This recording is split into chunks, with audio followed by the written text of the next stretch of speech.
A for apple, અહીંયા બોલ. B for bat, C for cat, આમાં બોલવાનું ખબર નહીં પડતી. D for dog,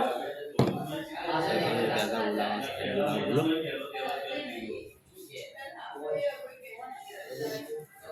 આ સાઈડ જો રુદ્ર બોલ.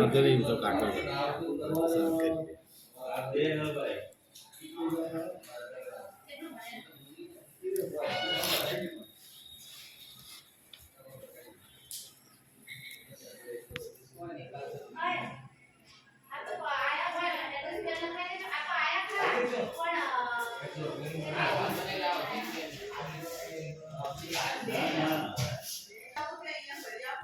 ડીઓ કર. રુદ્ર ડીઓ કર. રુદ્ર ડીઓ કર. હા સરસ. ડીઓ ડીઓ.